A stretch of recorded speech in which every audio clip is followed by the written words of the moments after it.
تو لہٰذا یہ قربانی ہمیں یہ درس دیتی ہے، یہ سبق ہے ہمارے لیے کہ ہم اس سے یہ سبق حاصل کریں کہ آئندہ ہمیں بھی اسی طریقے سے اپنے اوپر اپلائی کرنا ہے۔ اللہ رب العالمین نے اس کو بہت بڑی آزمائش کہا، ان ھذا لہو البلاء المبین، یہ کھلی ہوئی اور بہت بڑی آزمائش ہے، صرف دنیا والوں کے لیے نہیں بلکہ تمام لوگوں کے لیے۔ اور اللہ رب العالمین خود کہہ رہا ہے کہ جب اللہ نے حضرت ابراہیم علیہ السلام کو خواب دکھایا تو جو کا تو، یعنی جس طریقے سے اللہ نے خواب دکھایا اسی طریقے سے حضرت ابراہیم علیہ السلام بھی اپنے بیٹے کو لے کر نکل گئے اور قربان کرنے کے لیے انہیں زمین پر لٹا دیا اور چھری چلانا شروع کر دیا۔ وَلِكُلِّ أُمَّةٍ جَعَلْنَا مَنسَكًا لِيَذْكُرُوا اسْمَ اللَّهِ عَلَى مَا رَزَقَهُم مِّن بَهِيمَةِ الْأَنْعَامِ رَبِّ اشْرَحْ لِي صَدْرِي وَيَسِّرْ لِي أَمْرِي وَاحْلُلْ عُقْدَةً مِّن لِّسَانِي يَفْقَهُوا قَوْلِي رَبِّ زِدْنِي عِلْمًا اللهم رَبِّ زِدْنِي عِلْمًا۔ حاضرین مجلس، معزز سامعین، اللہ رب العالمین کا بے پایا احسان ہے، شکر ہے جس نے ہم سب کو باحیات رکھا اور اتنی بڑی سنت کو ادا کرنے کا موقع دیا۔ حاضرین اکرام، جیسا کہ ہم سب جانتے ہیں کہ آج 10 ذی الحجہ ہے، یعنی یوم النحر، یعنی یہ جو مہینہ ہے اور یہ جو تاریخ ہے، یہ ایسی تاریخ ہے، یعنی تاریخ میں عظیم الشان تاریخ اور مبارک دن، جس رب العالمین نے حضرت ابراہیم علیہ السلام اور حضرت اسماعیل علیہ السلام کی یاد میں اور ان کی جو قربانی تھی، جو آزمائش تھی، اس کو تمام لوگوں تک جاری رکھا۔ اسی کی یاد میں ہم لوگ ہر سال اس تہوار کو مناتے ہیں اور بہت ہی اچھے طریقے سے، جس میں کوئی خرافات نہیں، کوئی برائی نہیں، سیدھا سادہ جیسا کہ ہم سب ہر سال مناتے ہیں۔ اس سال بھی الحمدللہ ہم لوگوں نے عید کی نماز پڑھی اور مسنون کے مطابق جو خطبہ ہوتا ہے اس میں حضرت ابراہیم علیہ السلام اور حضرت اسماعیل علیہ السلام کا تذکرہ کیا جاتا ہے، جس سے ہم سب بخوبی واقف ہیں۔ یعنی حضرت ابراہیم علیہ السلام نے اپنے بیٹے حضرت اسماعیل علیہ السلام کو قربان کرنے کی ارادہ کیا، اللہ رب العالمین کو خوش کرنے کے لیے، اللہ رب العالمین کی رضا کے لیے، جو اس نے خواب کے ذریعے سے حضرت ابراہیم علیہ السلام کو دکھایا تھا۔ تو اس خواب کو پورا کرنا یہ بہت بڑی آزمائش ہے کہ اگر ہر انسان سوچے کہ اپنے بیٹے کی قربانی، جو کہ بڑھاپے کی لاٹھی ہوتی ہے، اور حضرت ابراہیم علیہ السلام بڑھاپے کی عمر کو پہنچ چکے تھے، اور اس وقت اللہ رب العالمین نے اتنی بڑی آزمائش مانگی کہ ہم تصور بھی نہیں کر سکتے۔ آج کے انسان تو فوراً پھر جائیں گے، جب چھوٹی چھوٹی چیزوں سے ہم اتنا زیادہ گریز کرتے ہیں، مساجد میں نماز نہیں پڑھ سکتے، یعنی اپنے وقت یہ قربانی نہیں دے پا رہے ہیں، تو اس وقت ہم کیسے کرتے ہیں؟ تو لہٰذا یہ قربانی ہمیں یہ درس دیتی ہے، یہ سبق ہے ہمارے لیے کہ ہم اس سے یہ سبق حاصل کریں کہ آئندہ ہمیں بھی اسی طریقے سے اپنے اوپر اپلائی کرنا ہے۔ اللہ رب العالمین نے اس کو بہت بڑی آزمائش کہا، ان ھذا لہو البلاء المبین، یہ کھلی ہوئی اور بہت بڑی آزمائش ہے، صرف دنیا والوں کے لیے نہیں بلکہ تمام لوگوں کے لیے۔ اور اللہ رب العالمین خود کہہ رہا ہے کہ جب اللہ نے حضرت ابراہیم علیہ السلام کو خواب دکھایا تو جو کا تو، یعنی جس طریقے سے اللہ نے خواب دکھایا اسی طریقے سے حضرت ابراہیم علیہ السلام بھی اپنے بیٹے کو لے کر نکل گئے اور قربان کرنے کے لیے انہیں زمین پر لٹا دیا اور چھری چلانا شروع کر دیا۔ اللہ کے حکم سے چھری چلانا شروع کر دیا اپنے بیٹے کے حلق پر۔ ایسا بھی نہیں ہے کہ چھری نہیں چلایا تھا، بلکہ چھری چلایا تھا، لیکن اللہ نے یہ حکم دے رکھا تھا پہلے سے ہی کہ چھری تجھ پر آج حضرت اسماعیل علیہ السلام کے لیے حرام کر دیا گیا، یعنی آج تیری تاثیر ختم کر دی گئی، تجھے کاٹنا آج تیرا کام نہیں بلکہ صرف چلنا تیرا کام ہے۔ تو دستور کے مطابق حضرت ابراہیم علیہ السلام کو جو خواب ہوا تھا اس کے مطابق حضرت ابراہیم علیہ السلام اسماعیل علیہ السلام کو ذبح کر رہے ہیں، حلق پر چھری چلا رہے ہیں، لیکن چھری نہیں چل رہی ہے کیونکہ اللہ نے منع کیا ہوا تھا، اور اللہ کو مقصود تھا قربانی لینا، یعنی کہ آزمائش کرنا کہ میرا بندہ اپنے بیٹے کی محبت میں پڑ جاتا ہے یا پھر میری فرما برداری، میری محبت میں میرے فرمان کو لبیک کہتا ہے۔ تو یہاں ہمیں سبق یہ لینے کی ضرورت ہے کہ بہت سارے معاملات ایسے ہوتے ہیں جہاں پر ہم کوتاہی کرتے ہیں، جہاں پر ہم غفلت برتتے ہیں، ہم دنیا پرستی میں، خود پرستی میں اتنا زیادہ ڈوب جاتے ہیں ہمیں پتہ ہی نہیں ہوتا ہے۔ تو میرے بھائیوں، ہمیں یہاں پر سبق یہ لینا ہے کہ ہمیں بھی قربانی دینا ہے، ہمیں اپنی برائیوں کی قربانی دینا ہے، ہمیں نفسیات کی قربانی دینی ہے۔ اسی طریقے سے جو بھی ہمیں رب العالمین کے راستے سے روکے، جو بھی ہمیں نیکی کام کرنے سے روکے، ان سب سے دور ہٹنا ہے، کیونکہ جو ہمارے رہبر، جو رہنما ہیں، وہ جب اتنی بڑی بڑی آزمائش دے کر ہم تک اس دین کو پہنچائے ہیں تو ہم کیوں نہ کریں۔ تو حضرت اسماعیل علیہ السلام کو اللہ نے بچا لیا، اور صرف بچایا نہیں بلکہ آگے کیا فرماتے ہیں، وَتَرَكْنَا عَلَيْهِ فِي الْآخِرِينَ وَسَلَامٌ عَلَىٰ إِبْرَاهِيمَ، بلکہ تمام دنیا والے کے لیے اس سنت کو جاری کر دیا، اور آج تک تمام لوگ اس سنت پر عمل کرتے ہیں۔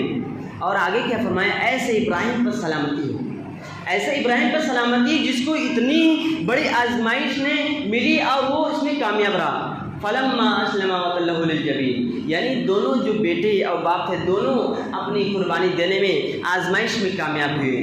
تو پتہ کیا چلا کہ ہمیں اپنی قربانی، یعنی جس طریقے سے اللہ رب العالمین نے حکم دیا ہے، یہاں پر قربانی سے کیا پتہ چلا، اتنا زیادہ اخلاص اور تقویٰ ان کے اندر بھرا ہوا تھا جس کو ہم شمار اور تصور نہیں کر سکتے۔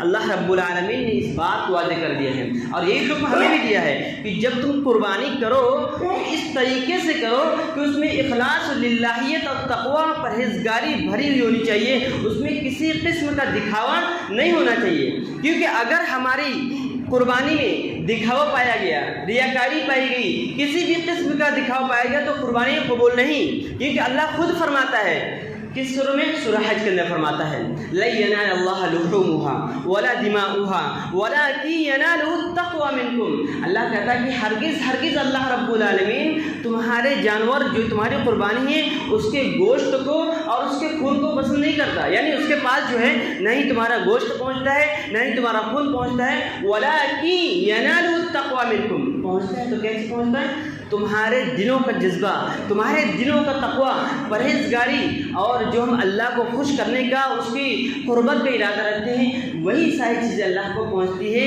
کوئی اور چیز نہیں پہنچتی ہے۔ جو خون ہوتا ہے، جو گوشت ہوتا ہے، وہ دنیا والوں کے لیے ہے۔ اللہ رب العالمین کو تقویٰ چاہیے۔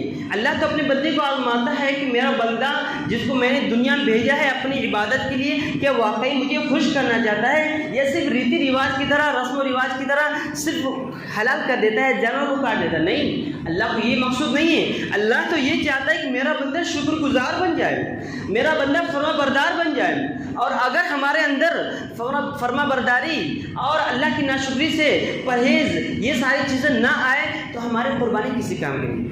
اگر ہمارے اندر اللہ کا تقویٰ، اللہ کا ڈر نہ آئے تو ہماری قربانی کس کام کی؟ اگر ہم یہ قربانی دیکھ کر حضرت ابراہیم علیہ السلام کو واقعات کو سن کر بھی ہم نمازوں کی پابندی نہ کر سکے، ہم عبادات میں جلدی اور سبقت نہ کر سکے، تو پھر ہمارے یہ قربانی کرنا کس کام کا؟ کہ ہم فرض نماز کو چھوڑ دیں اور قربانی جو کچھ سنت ہے، جس کو استطاعت ہے اس کو کرنے کا حکم ملا ہے، یہ تو ایک سنت ہے، اور قربانی تو اس کو ادا کرنا ہر اس شخص پر واجب ہوگا جو صاحب استطاعت ہو۔ استطاعت کے باوجود جو نہ کرے وہ گنہگار ہوگا، لیکن جو نماز بھی نہ پڑھے اس سے بڑا گنہگار کون ہوگا؟ تو لہٰذا ہم سب کو ضرورت ہے کہ ہم اپنے وقت کی یہ قربانی دیں۔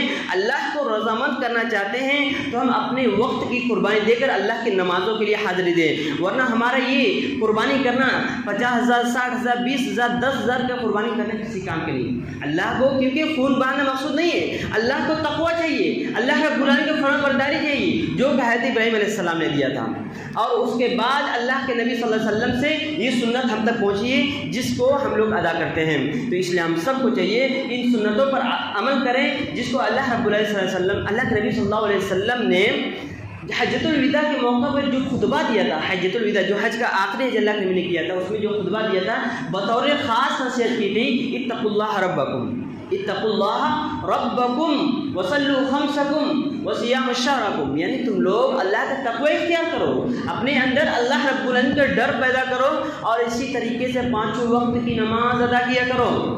قربانی کے لیے نہیں کہا، پہلے اللہ کا ڈر، اللہ کا تقوی، خوف ہونا چاہیے۔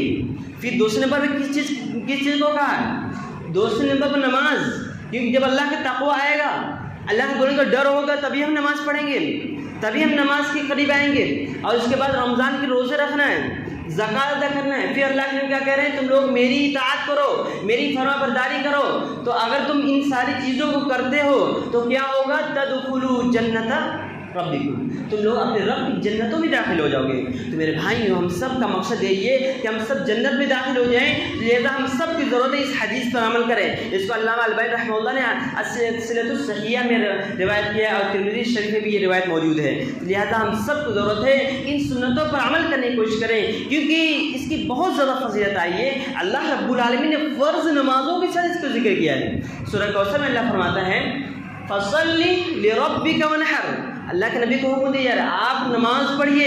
پہلے نماز کے لیے کہا جا رہا ہے, قربانی نہیں. فصلی لربک وانحر, آپ نماز پڑھیے اور اپنے رب کے لیے قربانی کیا کریں. اپنے رب کے لیے نماز پڑھیے اور قربانی کرے, یہ نحر کرے یوم النحر کے دن. تو لہٰذا ہم سب کو کیا ضرورت ہے کہ اللہ کے نبی صلی اللہ علیہ وسلم کو جب نماز کا حکم دیا جا رہا ہے, پھر اس کے بعد قربانی کا حکم دیا جا رہا ہے, تو ہم سب کو ضرورت ہے کہ ہم بھی نمازی بنے رہے. ایسا نہیں کہ ہم قربانی یہاں دیں, پھر اس کے بعد ظہر غائب, عصر غائب, مغرب غائب, ہر چیز غائب ہو جائے.